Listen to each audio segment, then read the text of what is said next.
అండి. సంవత్సరం క్రితం కొన్న చామంతి మొక్కలండి ఇవన్నీను. అయితే చామంతి మొక్కలు ఉన్నటప్పుడు కొమ్మలు పాతితే వస్తాయన్నారు గానీ, కొన్ని రకాలైతే రాలేదండి. ఇవి మాత్రం అలా చెట్లే ఉన్నాయి.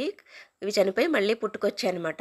అయితే పూస్తాయి, పూస్తాయని చూస్తుంటే పూయట్లేదండి. ఇవి ఏంటంటే, వీటికి మళ్ళీ వేర్లొచ్చాయి కదండీ పైన. ఆ పైన వేర్లొచ్చే మట్టుకు కట్ చేసి, ఆ వేర్లు మళ్ళీ వేరే కుండీలో పాతుకుంటే మాత్రం మంచిగా మళ్ళీ మొక్కలొస్తాయటండి. అలా సెపరేట్ చేసుకొని ఒక రకం ఇలా పాతుకున్నాను. ఇంకొక రకం వచ్చేసి ఇవి పిలకలొచ్చాయనమాట. ఇది ఆల్మోస్ట్ చనిపోయింది. చనిపోయి మళ్ళీ ఒక్కొక్కటిగా ఒక 6, 7 పిలకల వరకు వచ్చాయనమాట. ఇగో చూడండి వేర్లతో సహా వచ్చాయనమాట.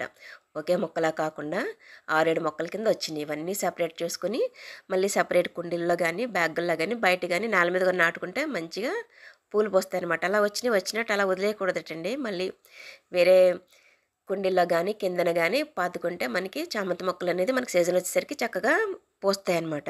ఆ 2 రకాల చామంతుల నుంచి వచ్చిన పిలకల్ని ఇలా వేరు వేరు కుండీల్లో పాతుకుంటే మనకి మంచి